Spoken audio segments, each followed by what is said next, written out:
The air was thick with Florida humidity and family tension. Greg Ferguson stood atop the grand balcony overlooking the heart of Ferguson World. A billion-dollar empire built on roller coasters, nostalgia, and cutthroat precision.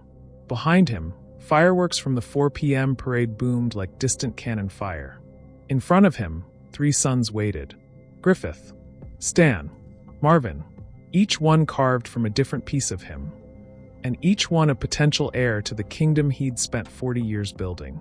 Greg turned slowly, cane in hand, gaze sharp despite the silver in his hair. "I'm retiring," he said.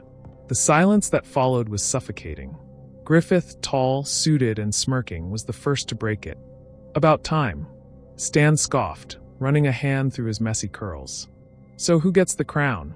Marvin, steady and quiet, simply waited. Always the mediator. Always watching. Greg didn't blink. "You all do." Confusion flickered across their faces. "I'm not naming a successor," Greg said. "Instead, I'm giving you a challenge." He gestured to the sprawling park behind him. "Whoever increases their division's revenue by 30% in the next 12 months, without compromising our brand values, becomes CEO." Stan's jaw dropped. Griffith's smile widened. Marvin swallowed hard. Greg leaned in, voice low and lethal. "And if none of you earn it, I sell Ferguson World. Piece by piece." He turned and walked away. By the next morning, the war had begun. Griffith Ferguson, COO and heir apparent in his own mind, moved quickly. He called a closed-door meeting with his regional VPs, slashed low-performing staff, and redirected funds toward a flashy new Ferguson Prestige luxury tier. But behind the scenes, he went darker. He called his wife Valerie. "There's a soft launch for Stan's new VR coaster next week," he murmured. "I want it buried in safety violations." Valerie didn't hesitate. "I'll have an anonymous tip sent to Channel 9 before lunch." Stan Ferguson, wild-eyed and visionary, had been building his VR ride for months. The Phoenix Protocol wasn't just a coaster, it was an immersive experience. He didn't know his brother was already plotting to take it down. When Channel 9 broke the story, Ferguson World's new ride under investigation, investors panicked. Stan's funding was frozen. His engineers were reassigned. But Stan wasn't stupid. He hacked into internal schedules and discovered his lead engineer had suddenly quit and joined Griffith's team. "You son of a..." His fist slammed onto his desk. Within hours, Stan poached one of Griffith's best coders, offering triple pay and stock options. An unofficial declaration of war. Marvin Ferguson, head of operations, watched the chaos unfold with growing dread. While his brothers schemed, he was on the ground, walking the parks, managing staff, keeping guests happy. He invited them both to lunch. Griffith declined. Stan showed up late, furious, and vented for 30 minutes straight. "I'm not here to be your therapist," Marvin said finally. "We have a year to prove ourselves, and you're too busy playing Game of Thrones." Stan stood up. "You don't get it, Marvin. Dad didn't just start a contest. He threw us into a gladiator ring." 2 weeks later, disaster struck. At Griffith's Park in Anaheim, a child was flung from a teacup ride. Emergency crews flooded the scene. Bystanders filmed everything. The video went viral. Hashtag Ferguson failure trended within hours. A leaked inspection revealed the truth. Cost-cutting measures had removed redundant safety protocols. Greg Ferguson collapsed watching the coverage. He was rushed to the hospital with a stress-induced cardiac episode. Griffith's empire began to burn. Final moment. In a sterile hospital room, Marvin sat beside his father's bed, hands shaking. Greg opened his eyes briefly. "Stop them before they destroy everything." Marvin looked down at his phone. An anonymous tip had just been sent to the media. He scrolled through the metadata. The source? A burner number. Registered to Griffith Ferguson. They say empires fall from within. At Ferguson World, the cracks weren't just showing, they were hemorrhaging. Greg Ferguson's hospital room smelled like antiseptic and betrayal. Marvin sat motionless in the corner, staring at the burner number. Griffith's name glared from the metadata like a bloody fingerprint. His older brother had always played rough, but sabotaging safety systems? Letting a child get hurt? That wasn't ambition. That was war. Greg stirred in bed, pale and weak. "What are you going to do?" he asked, voice a hoarse whisper. Marvin's jaw clenched. Whatever it takes to stop them. Meanwhile, in Anaheim, Griffith stood before a wall of flat screens in his control center, watching the fallout unfold like stock market crash coverage. News anchors dissected the video. Legal analysts debated lawsuits. PR firms called nonstop. Griffith sipped scotch at 10 a.m. unmoved. Valerie paced behind him. I told you the safety shortcuts would come back to bite us. He shot her a glare. It was a minor accident. The kid broke an arm, not his neck.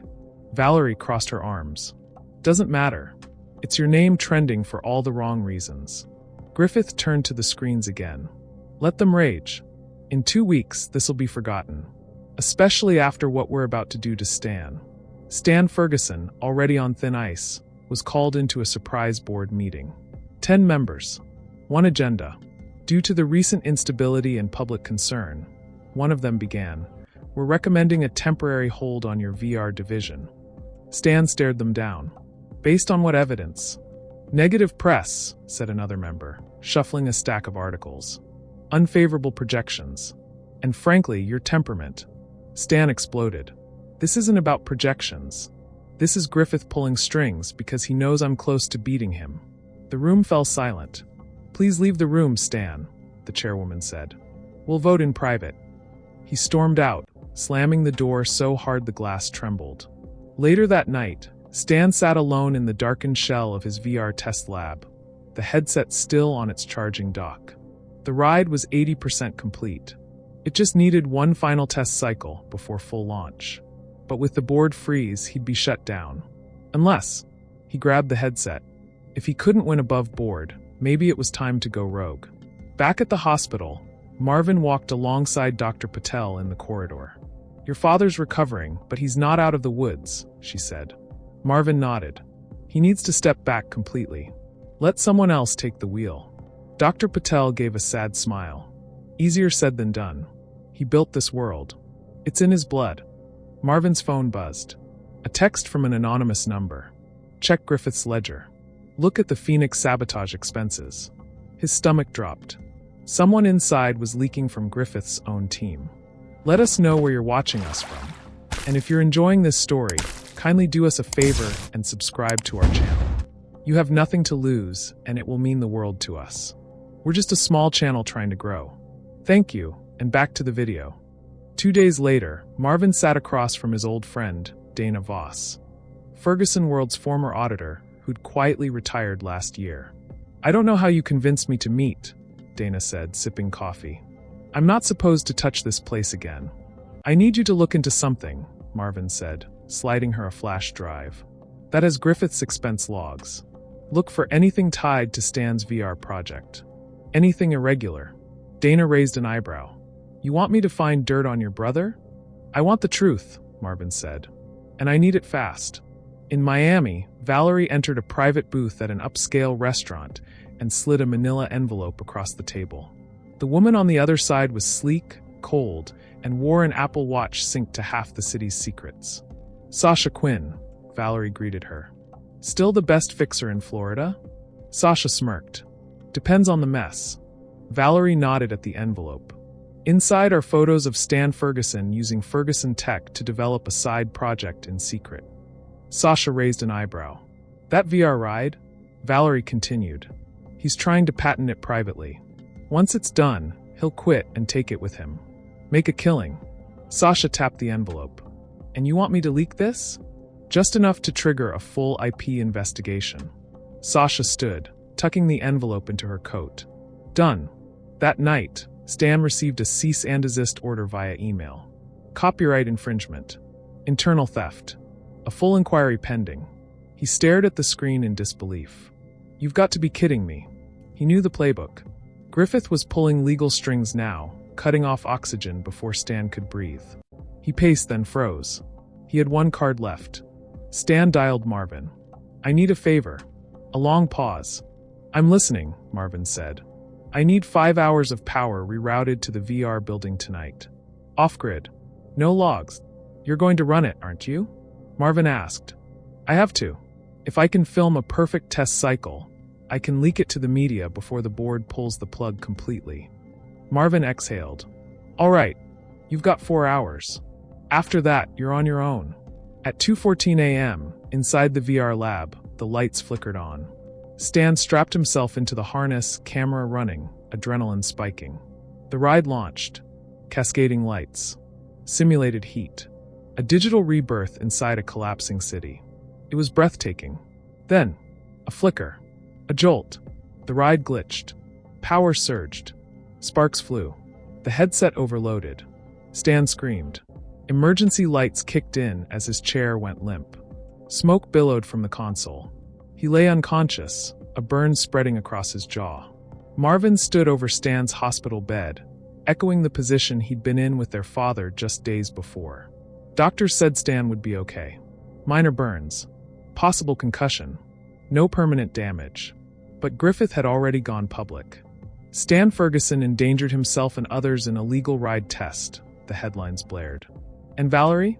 She had already sent a new pitch to the board. Split the company. Let Griffith take over operations. Marvin can handle logistics. Stan is a liability. But Marvin had just received a call from Dana Voss. I found something, she said. You're going to want to sit down.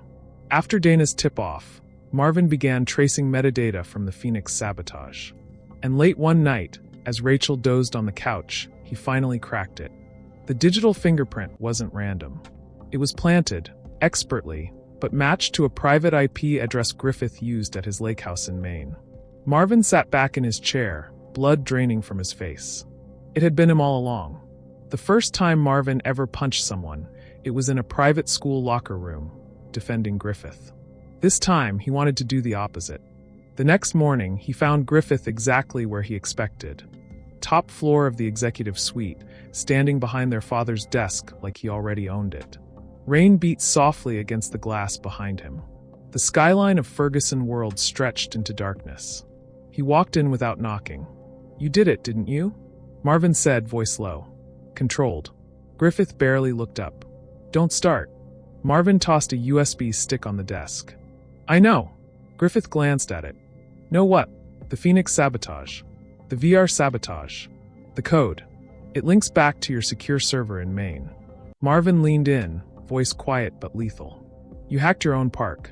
You turned Stan into a public clown just to win. Risked your brother's life. For what leverage? Griffith didn't move. Didn't blink. Marvin stared at him like he didn't recognize the man. Why? You already had power. Why go nuclear? Griffith finally met his eyes. Cold. Unapologetic. Marvin took a breath. I should take this to the FBI. You won't, Griffith said calmly. Marvin narrowed his eyes. Try me. Griffith finally leaned back, sighing like the weight of empire had become a burden too heavy even for him. Because Dad never wanted me. Not really. He stepped around the desk, voice like glass cracking beneath pressure. I was the backup plan. Stan was the prodigy. You were the favorite. I was the one shoved into engineering, while you two got the camera flashes and big visions. I had to make my own future. I wasn't going to let Stan win. You know what that ride meant for his stake in the board? He was seconds from getting a controlling vote. So you decided to burn down the family to feel seen? Griffith smiled, cruel and tired. No, I decided to win. Stan was done. Lying in a hospital bed with half his face wrapped in gauze and his life's work dragged through the mud. He'd reached his limit. He didn't even call a lawyer. He didn't consult anyone. He just signed the papers. 25% of Ferguson World. Sold. To an outside investor. The buyer was faceless. A corporate name, Evermere Holdings, but Stan didn't care. All he wanted was vengeance. Let them come. Let Griffith squirm for once. But within hours, the consequences roared through the family like a wildfire. Greg Ferguson was standing again. Barely. Marvin wheeled him into the conservatory, where he could look out over the kingdom he'd built. The man's color was returning, but his eyes had darkened with disappointment. You boys are going to kill each other, he rasped, voice thin but sharp. And this place with you. Marvin said nothing. Greg continued. I founded this place to outlive me, not to become a battlefield. Marvin turned toward him. Griffith lit the match, Dad. I'm just trying to keep the house from burning. Greg nodded slowly. Then his voice hardened. If you don't fix this in 7 days, he paused, letting the weight drop. I'll sell Ferguson World to the highest bidder. Liquidate it. End it. Marvin's chest tightened. You wouldn't. Greg stared out at the rain. Watch me. But Greg had no way of knowing that Evermere Holdings, the investor Stan had sold his shares to, was a shark. They made their first move within 48 hours. A formal letter to the board. As 25% stakeholders, we reserve the right to elect 2 members to the Ferguson World Board of Directors. Griffith panicked. For the first time, his mask cracked. This is a hostile takeover, he hissed at Marvin during a late-night meeting. If Evermere flips 2 more board members, they'll control the vote. They'll gut us. Sell our IP to Disney or tech bros who've never built a damn thing in real life. Marvin said nothing. Griffith turned to him, voice dropping. We need to stop this. Marvin almost laughed. Now you want to work together? I was wrong, Griffith admitted. But we both lose if Evermere wins. I'm not interested in saving your legacy, Marvin said coldly. You wanted to win. Deal with the cost. That night, Marvin came home exhausted. His wife, Rachel, a sharp-as-a-nail corporate attorney, was waiting on the porch with a steaming mug of tea and her laptop open beside her. I found something, she said, skipping the greeting. In the company bylaws. He raised an eyebrow. If 2 or more primary shareholders representing a majority combine votes, they can override any pending sale, external or internal. Emergency clause. Marvin blinked. You're saying if Griffith and I unite, we can block Dad's threat to sell? Exactly. Not just Dad's, but any other investor. Marvin let that hang in the air. The idea of trusting Griffith again made his skin crawl. But the thought of Ferguson World getting chopped up and sold like meat? That was worse. The next morning, Marvin stood outside Griffith's office. He didn't knock, just walked in. Griffith looked up, tense. I'm not here for you, Marvin said. I'm here for Dad. For this company. Griffith said nothing. Marvin dropped a folder on the desk. Emergency shareholder override. Sign it, and we block Dad's liquidation. Griffith opened the folder, eyes scanning. You sure about this? No, Marvin admitted. But I'm more sure I won't let you burn this place down just to prove you matter. Griffith smirked faintly. For what it's worth, you were always the one I respected. And you were always the one I watched out for, Marvin said, voice steeled. Don't make me regret it. Griffith took the pen. Signed. That night, Evermere sent a message to Griffith. If you won't sell, we'll take you apart piece by piece, and the world will know the truth. The threat was clear. So Griffith drove over to meet the enemy. Behind closed doors in a downtown penthouse, he sat across from Derek Haynes, CEO of Evermere Holdings. Derek was younger, smoother. Silicon Valley's golden boy, half Zuckerberg, half serpent. I can get you out clean, Derek said, sipping green tea. $65 million for your stake, a tech incubator named after you, and immunity from everything that's happened here. Griffith didn't answer right away. Derek leaned forward. But you need to tank the board vote. You side with us, not your brothers. Once we're in, we slice the company and make you rich. All without a single scandal about you or trial. Griffith's fingers tapped the glass, considering the subtle threat and proposition rolled in one and the emergency shareholder override he'd signed earlier. In the boardroom. Tuesday, 9 a.m. The room was packed. Directors, lawyers, PR agents, and the Ferguson brothers sitting side by side for the first time since Greg's stroke. Stan, now a non-executive director, still healing, read the proposed motion aloud. To approve Evermere Holdings' petition to assume controlling interest in Ferguson World through board restructuring. The room went quiet. One by one, the votes began. One Evermere director, yes. One Swings vote from Connecticut, yes. Tension rose. 3 votes left. Stan voted no. Marvin followed no. All eyes turned to Griffith. He sat still, silent. The swing vote, the deciding hand. Marvin stared at him. He couldn't read his face. Griffith took a breath, then spoke. No. The room exploded. Outside the boardroom, reporters were already scrambling for headlines. Ferguson brothers block takeover. Griffith Ferguson defies rival CEO. Truce holds, but for how long? Inside, the board called for recess. Marvin pulled Griffith aside. You shocked everyone. Griffith looked tired. Older somehow. You gave me a choice. So why help us? Why not take the deal? Griffith didn't answer at first.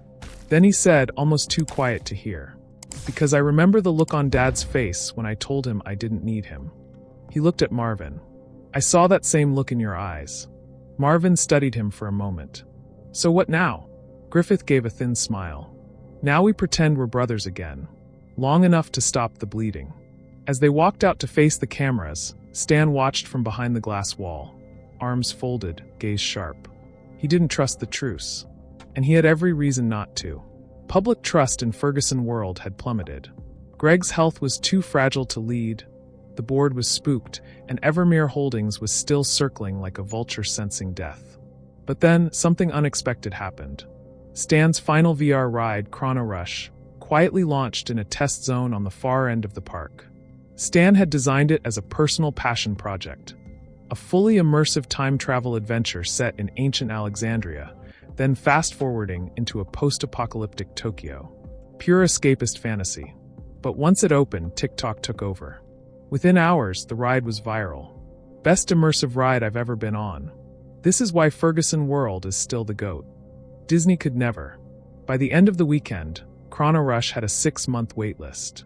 Stan's face, bruised and stitched, appeared on every entertainment site as the wounded visionary making a comeback. The board relaxed. The press softened. For a moment, Ferguson World could breathe. Griffith stared out over the empty park at dawn, the rising sun casting long shadows across the roller coasters and closed concession stands. Ferguson World should have felt like home. But today, it felt like a stage set for his reckoning. The family meeting was hours away, and Marvin was waiting for an explanation. Not a spin. Not another half-truth.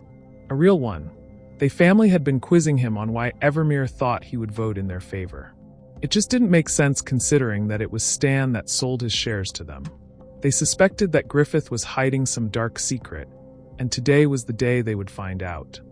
Griffith knew that his secret was the kind that could destroy him, but that if he came clean, and if he was lucky, by him redemption. He still remembered the first poker night in Manhattan. This was just before the race to be CEO. It had felt harmless, just a few rich men pretending to chase risk in rooms where no one ever truly lost. But the thrill of being in control, of winning, had been intoxicating. And then he lost. And kept losing. $2.5 million gone in 6 weeks. He couldn't tell Valerie. He couldn't face Greg. And so, he did the one thing he thought was clever. He called an old friend. Daniel Kessler. Awkward in high school, always in Griffith's shadow. They hadn't spoken in months, but Griffith remembered him fondly as they had reconnected during one of those poker nights. Daniel had become the CEO of Evermere Parks, and Griffith, desperate and afraid, thought maybe old ties could save him. Daniel had answered on the first ring. I got you, he'd said. Don't worry. Friends stick together. The funds had landed the next day. Clean. Silent. Efficient. But Griffith hadn't realized he was stepping into a snare. Weeks later, as the injury scandal rocked Ferguson World, Daniel revealed his true hand.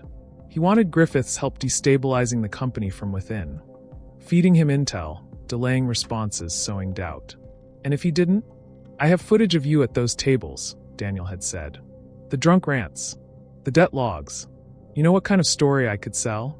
Griffith Ferguson gambled away the legacy and tried to hide it under a fake PR disaster. A pause. And your wife, Griffith? How do you think she'll respond? So Griffith played along. He delayed key safety upgrades. He leaked memos. He steered board sentiment against Marvin. All while hating himself. And now Marvin knew. Griffith turned at the sound of footsteps. Marvin was standing there, jacket slung over one shoulder, flanked by Stan and Greg. Still pale from recovery, but fierce in his gaze. You owe us the truth, Marvin said. Griffith inhaled shakily. You want the truth? Fine. He told them everything. The games. The debt. Kessler's trap. Valerie's growing suspicion. And his own cowardice. Now, it made sense how Daniel always seemed to have some insider information about Ferguson Parks. Stan's jaw clenched. So you nearly destroyed us. Because you wanted to feel, what?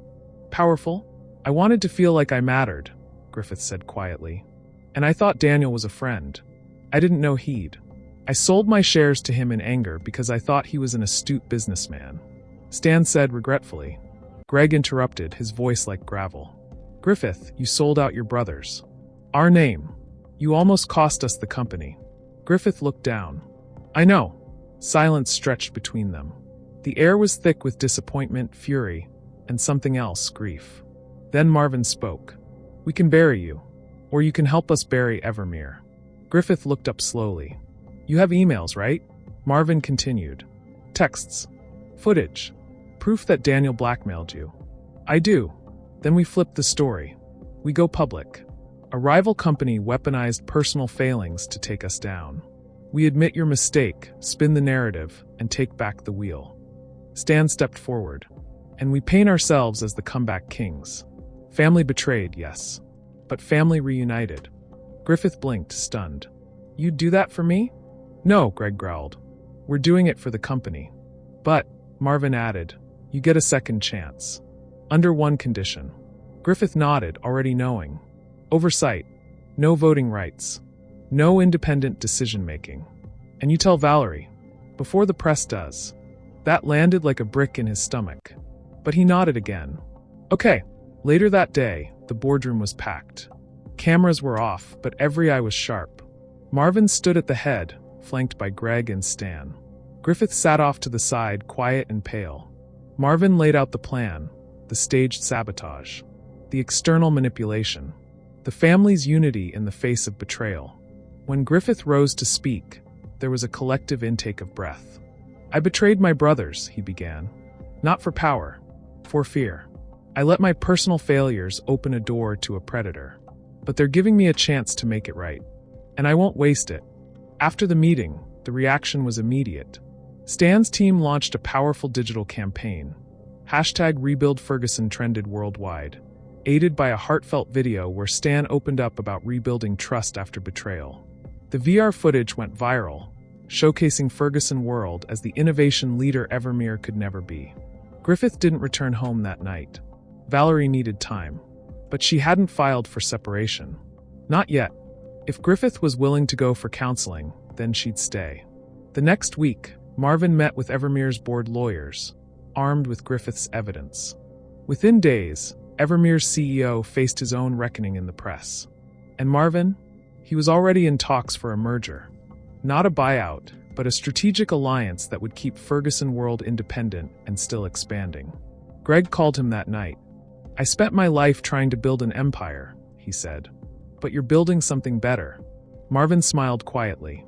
A family, a future. There was a pause. You earned it together, Greg said. That's more than I ever managed. Then he hung up. 1 year had passed since the storm. Since the near collapse. Since the betrayals and ultimatums, the tears and shattered contracts. And Ferguson World, scarred but unbroken, had found a fragile, thriving new rhythm. Griffith sat behind a gleaming glass desk in the revamped headquarters, the skyline of the city stretching beyond his window like a promise. The crisp morning light caught the faint silver at his temples. He wore a tailored navy suit, his posture straighter than it had been in years. Business was his domain now, but under strict oversight. Marvin had made it clear. Griffith's past mistakes didn't vanish overnight. Every major decision required a consensus among the brothers. No more solo runs. No more secrets. Griffith accepted it with quiet humility. The boardroom buzzed with activity this morning. Reports on quarterly earnings, updates on park attendance, negotiations with suppliers.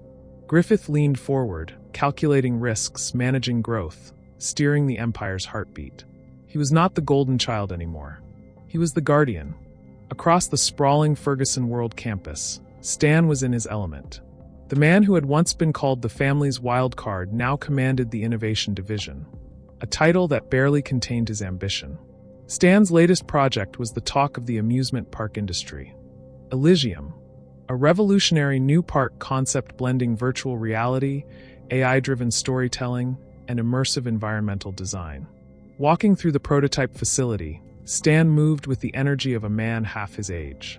He showed engineers and designers how holograms would morph with guest interactions, how rides could shift their storylines in real time, and how the park's AI would remember individual visitors' preferences. creating a personalized adventure. "We're not just building rides anymore," Stan told the team. "We're building worlds. This is the future." His charisma was infectious, and despite his rebellious streak, his brothers had to admit, Stan was the spark Ferguson world needed to push forward. Meanwhile, Marvin held the helm. As CEO, he balanced the extremes of his brothers like a seasoned tightrope walker.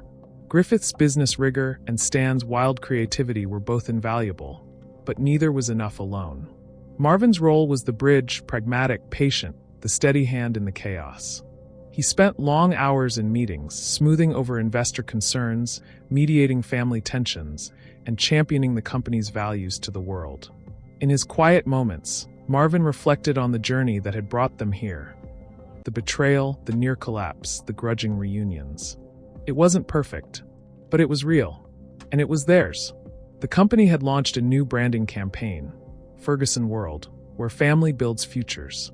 It was a subtle nod to their hard-won unity, an olive branch to customers, employees, and critics alike. Tickets sold steadily. Crowds returned. The park's revenue climbed month after month. The scars were still there, in whispers, in cautious boardroom glances, but the future looked brighter. On a clear autumn afternoon, the brothers gathered in Greg's private study. The room smelled of aged leather and fresh paper. Sunlight filtered through stained glass, casting warm hues across shelves lined with decades of Ferguson history. Greg sat in his high-backed chair, looking frail but alert. Marvin, Griffith, and Stan stood before him, an unspoken reverence in the air. Greg cleared his throat. "I've been thinking a lot about what comes next," he said, voice steady but soft. From his desk, he pulled a sealed envelope and held it out to Marvin. "Open this when you're ready," he said. Marvin took the envelope carefully, feeling the weight of years in his hands. "What is it?" Griffith asked. Greg smiled faintly. "Plans," he said simply. "For a fourth park. A new chapter. Something that will belong to the next generation." Marvin nodded slowly, eyes fixed on the envelope. Greg's gaze hardened. "And a note," he added. "For you, Marvin." He paused, then said with quiet urgency, "Don't make my mistakes." Later that night, in the quiet of his office, Marvin broke the seal. Inside was a blueprint, a visionary layout for a park unlike any Ferguson world had ever built. There were sketches of natural landscapes blending with technology, rides designed to educate as well as entertain, and spaces meant to inspire connection rather than competition. The note was handwritten. "Marvin, we built this empire on dreams and drive. But I lost sight of what mattered most: family, trust, legacy. You have the chance to change that. Build it not just for today, but for tomorrow. For the children who will grow up visiting this park, the employees who will dedicate their lives, and the family who will carry this forward. Remember, power without purpose is meaningless. Lead with heart." Greg. Marvin sat back, the weight of the message settling deep. A year ago, the company was on the brink of ruin. Now, it stood poised for reinvention. The Ferguson legacy was no longer about control or greed. It was about growth. Growth in ideas, in relationships, in understanding. The brothers had survived their reckoning. Now they faced a new challenge: to build a kingdom worthy of their scars and their sacrifices. Outside, the city lights flickered on. The future awaited, and Ferguson World was ready. Here are some questions for you, our viewers. If you were in the Ferguson brothers' shoes, could you forgive a betrayal like theirs? Why or why not? What's more important in family business, loyalty or ambition? Share your thoughts. Which brother's approach to saving the company do you relate to the most? And why? Share your thoughts with us in the comments section. Hit the like button, subscribe to our channel, and turn on the notification bell because we have more stories coming up just for you.